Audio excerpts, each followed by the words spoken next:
Buenas tardes, profesor. El día de hoy, mi grupo y yo vamos a hablar sobre la perspectiva conductista, ¿no? El grupo es el grupo número 3, que está conformado por Céspedes López Piro Alessandro, el que le está hablando, Mauricio Paredes, Kiara Danixa Azucena, Rolaja Pillaca Daniela Nicole, y por último está Choque Escalante Patricia. Bien, a continuación les voy a pasar con mi compañera para que les hable primero sobre la historia de la perspectiva conductista. Gracias.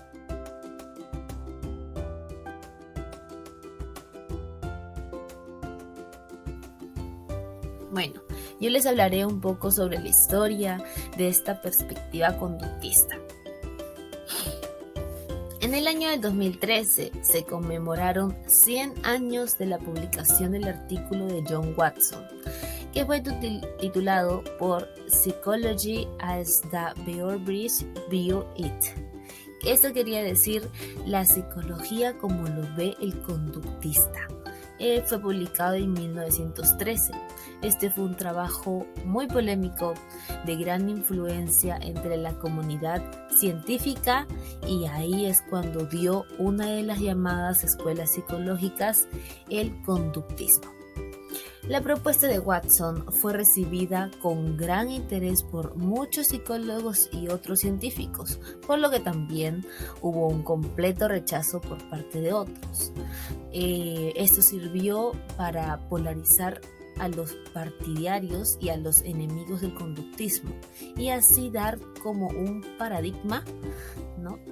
El conductismo también se contrapuso al estructuralismo, al funcionalismo, al psicoanálisis y también a otras maneras de conceptualizar los fenómenos psicológicos.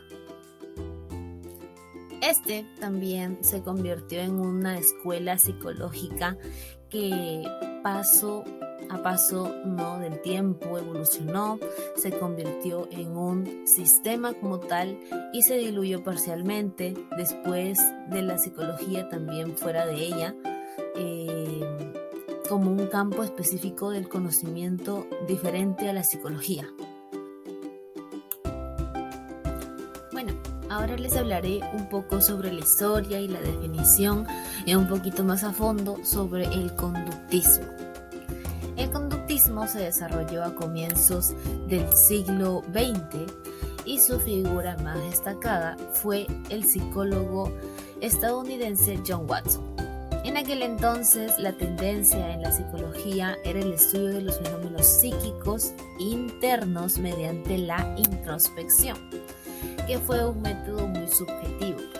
Watson no negaba la existencia de que los fenómenos psíquicos internos existían, ¿cierto?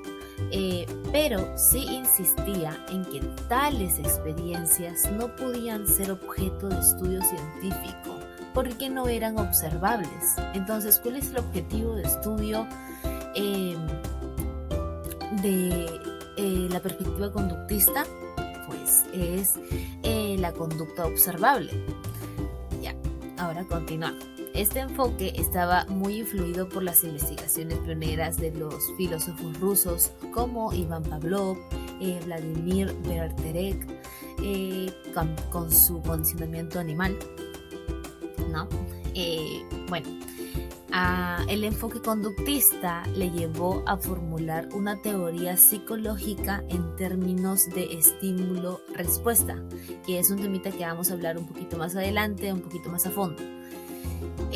Según esta teoría, todas las formas complejas del comportamiento, como las emociones, los hábitos e incluso el pensamiento y también el lenguaje, se analizan como cadenas de respuestas simples, musculares o glandulares, que pueden ser observables y medidas. Watson sostenía que las emociones eran aprendidas del mismo modo que otras cualesquiera.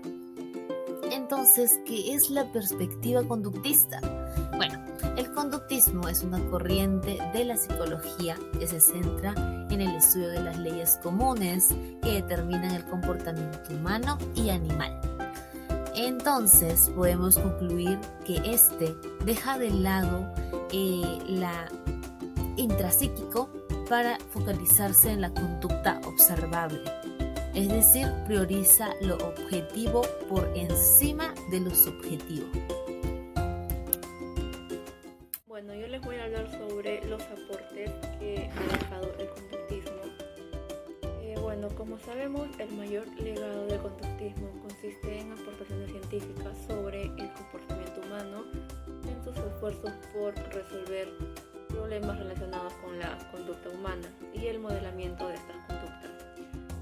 Si bien o no pueden resolverse a base del premio-castigo, nos enseña que el uso de refuerzos puede fortalecer conductas apropiadas y su desuso debilitar las no deseadas. Bueno, ¿qué aportes dio el conductismo a la psicología? Sus principales aportaciones son 3 descubrimientos de los elementos, que son imágenes, sentimientos y sensaciones. Y quizá la aportación más significativa del conductismo sea definir el objeto de estudio de la psicología, que es el comportamiento observable. Considerar el lenguaje, el pensamiento y las emociones como comportamientos. Y también tenemos el conductismo en la psicología. Influyó de una forma en la influencia inicial del conductismo en la psicología fue minimizar el estudio introspectivo de los procesos mentales, como las emociones y los sentimientos, sustituyéndolos por el estudio objetivo de los comportamientos de los individuos en relación con el medio mediante métodos experimentales. Y los aportes que hizo el conductismo a la educación, los principales usos que le ha dado esta técnica en la educación han consistido en crear un ambiente conductual donde sea apropiado a la situación del aprendizaje mediante un adecuado uso del refuerzo, castigo y estímulos discriminativos. Seguir el desempeño de una respuesta correcta con consecuencias que son positivas. Bueno, en pioneros tenemos a Ivan Pavlov. Él consideraba que en el ser humano existe una capacidad de autocondicionamiento que, aunque es contradictorio, le es liberador. El ser humano puede reaccionar ante estímulos que él mismo va generando y que pueden transmitir.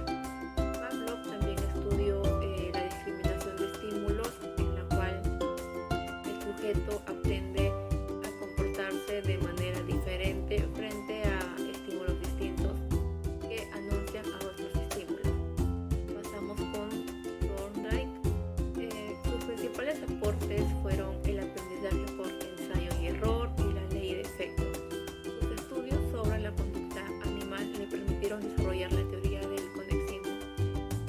Para este personaje, el aprendizaje se compone por una serie de conexiones entre estímulo y respuesta, donde se fortalecen cada vez que se genera un estado de cosas satisfactorias para el organismo. Tenemos a Watson, que es conocido por haber fundado la escuela psicológico-conductista. Bueno, el ambiente social se desempeña un destacado papel y el periodo infantil tiene mucha importancia. Watson desarrolló el conductismo, que hoy en día constituye principales corrientes psicológicas y que se emplea en muchas terapias con un alto grado de efectividad. También él pone énfasis sobre la conducta observable más que el estado mental interno de la gente. Tenemos también a Skinner, que tiene uno de los experimentos más célebres, que es el adiestramiento de unas palomas para jugar al ping pong, que es conocida como la caja de Skinner. Este tipo de caja aún se utiliza para condicionar animales o incluso el diseño de un entorno siendo pensado para los primeros años de vida de las personas. Por último tenemos a Bandura, que es conocido por su trabajo sobre el aprendizaje social y su evolución al sociocognitivismo. Él ha tenido una influencia decisiva en la transición entre el conductismo y la psicología cognitiva. El aprendizaje es por imitación, fue estructurado por Bandura de acuerdo a los procesos que eran la atención, la retención, la producción motriz y el refuerzo. No se puede aprender por observación si no se presta atención. Él nos dice que la atención se canaliza a través de la frecuencia de la interacción social y el grado de atracción personal. Por lo tanto, se imitan las conductas de las personas más vinculadas con el individuo y entre ellas les resultan más atractivas. Bien, ahora vamos a hablar sobre el condicionamiento clásico y el condicionamiento operante. Primero hablaremos del condicionamiento clásico, que fue escrito por un filósofo Ivan Pavlov dentro de la tradición objetivista reflexológica, ¿no? El condicionamiento era básicamente un método experimental que permitía la creación de nuevos reflejos que enriquecían la actividad nerviosa superior. En ese tipo de condicionamiento, la respuesta que un organismo despliega automáticamente ante cierto estímulo se transfiere a un estímulo nuevo por medio de una acción entre los dos. Por ejemplo, en el experimento de los perros de Pavlov, estos salivaban, que era una respuesta incondicionada en presencia de la comida, que era estímulo incondicionado, pero no en presencia de un estímulo neutro, por ejemplo, el sonido de la campana. No, sin embargo, una vez los perros asociaban el sonido de la campana con la comida, ya eran capaces de salivar solo al escuchar el sonido de la campana, ¿no? Que era el estímulo condicionado. El condicionamiento clásico se basa en lo que podríamos denominar el aprendizaje de señales. Una señal es un estímulo externo o interno que anticipa o predice con un determinado grado de fiabilidad, un acontecimiento general significativo. Luego, están los conceptos fundamentales. Bien, ahora estamos con los conceptos fundamentales del condicionamiento clásico. Primero está el estímulo incondicionado, que lo llamaremos por ahora EI, que es cualquier estímulo con intensidad suficiente para producir una respuesta. No requiere experiencia por parte del organismo para producir la respuesta. Luego entraremos a la respuesta incondicionada, que es el RI. La respuesta desencadena por el estímulo incondicionado. También está el estímulo neutro, que es el EN, estímulo que no produce ningún efecto sobre la conducta. También está el estímulo condicionado, que surge de la repetida asociación entre el EI, que es el estímulo incondicionado, y el EN, que es el estímulo neutro. Adquiere propiedades del estímulo incondicionado para producir una respuesta similar al RI, que es la respuesta incondicionada, conocido como la respuesta condicionada, el RC, aspecto de la RI, que es desencadenada por el EC cuando se han asociado. Bien, un ejemplo del condicionamiento clásico puede ser el timbre del receso de clases. Por ejemplo, los colegios anuncian la llegada del receso. A la fuerza de repetirse, los alumnos asocian al sonido del timbre o silbato que tienen en el receso para sentir la sensación de libertad y reposo que experimentan en el recreo, ¿no? Bien, ahora hablaremos sobre el condicionamiento operante, ¿ok? Es un condicionamiento propuesto por Skinner, que se refiere a un proceso en el cual la frecuencia de una conducta se modifica o se altera debido a las consecuencias que esa produce, ¿no? Las consecuencias siempre son el resultado de una respuesta ante un determinado estímulo, ¿no? Que puede ser positiva o negativa. Positiva sería un refuerzo y negativa sería un castigo para el sujeto que lleva a cabo la respuesta. En el caso de las consecuencias sean valoradas o vividas como positivas, la probabilidad de que se repita la conducta aumenta, mientras que disminuiría las consecuencias si son negativas. El refuerzo se usa para generar la aparición o repetición de conductas deseadas, mientras que el castigo se usa para prevenir o extinguir conductas indeseadas. Bien, ahora hablaremos sobre los conceptos fundamentales del condicionamiento operante. Primero está el refuerzo, que cualquier evento que aumente la probabilidad de ocurrencia de una conducta puede ser negativa o positiva. El refuerzo positivo cuando se suministra algo que agrade, mientras que un refuerzo negativo cuando se retira algo que desagrada. Luego está el castigo, que es lo mismo, que se utiliza para eliminar una conducta no deseada. Puede ser positiva o negativa. Luego está la extinción, que es la reducción de la frecuencia de la respuesta cuando deja de ser reforzada o es castigada. Luego la adquisición, que es el incremento de la frecuencia como patrón conductual y normalmente cuando este es forzado. Un ejemplo claro de los conceptos del condicionamiento operante puede ser los perros guardianes de la refuerza su ferocidad. Mediante un estímulo positivo cada vez que atacan a un extraño, un muerde a un ladrón, la ferocidad del perro irá aumentando, conforme asocia la recompensa a la conducta y la propicia a aumentar así lo recibido. ¿En qué se diferencia esta corriente de otras? Para iniciar con esta parte de la exposición, quiero comentar que estaremos comparando la corriente conductista con la cognitivista y constructivista. Y para ello estaré dividiendo estas diferencias en 4 puntos, que serán el aprendizaje, factores que influyen en este, el papel de la memoria, el rol del sujeto y la importancia del conocimiento previo. Con respecto al aprendizaje, en el conductismo, este se observa mediante cambios en el comportamiento, debido a la asociación que hay entre un estímulo y una respuesta. En este contexto, el sujeto toma una posición pasiva frente al aprendizaje, ya que éste solo puede reaccionar ante los estímulos que reciba. Mientras que en el cognitivismo, el aprendizaje se relaciona con el procesamiento de información que recibe el cerebro del sujeto. En comparación del conductismo, el sujeto mantiene una posición activa y el aprendizaje forma parte del resultado de su actividad mental. Para continuar con el siguiente punto, en el constructivismo, el aprendizaje tiene que ver con la creación de significados a partir de experiencias individuales del aprendizaje. Debido a esto, el aprendizaje requiere de conocimientos previos, actividad e interacción del individuo con el medio. Si hablamos sobre los factores que influyen en el aprendizaje, en el conductismo, este será determinado de acuerdo al ordenamiento y tipo de estímulo, la pertinencia del refuerzo, de la secuenciación y segmentación de información. Por parte del cognitivismo, toma mayor relevancia a las estrategias institucionales en su eficacia y pertinencia que faciliten el procesamiento de la información que el individuo reciba.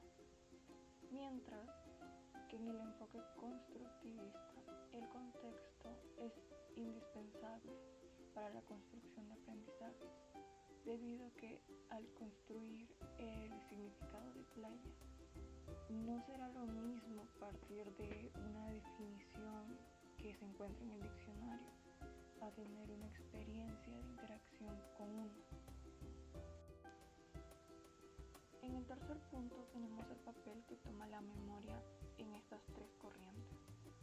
Si hablamos de conductismo, su papel es casi irrelevante y este solo se tiene en cuenta cuando el individuo ha experimentado un estímulo y la respuesta a este estímulo será de cierta forma u otra según los recuerdos que el individuo tenga. Mientras que en el cognitivismo su papel es predominante debido a que el aprendizaje se presenta cuando la información es finalmente almacenada, y en el constructivismo se resalta la importancia de la memoria, ya que es ahí donde son almacenados los significados aprendidos por el individuo. Para finalizar, se pueden encontrar diferencias en el rol que toma el sujeto en estas corrientes.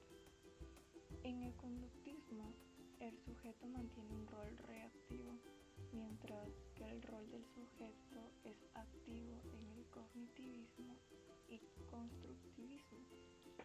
En cuanto al papel que juega el conocimiento previo en cada una de las corrientes comparadas, este es importante en todas, pero de diferente manera.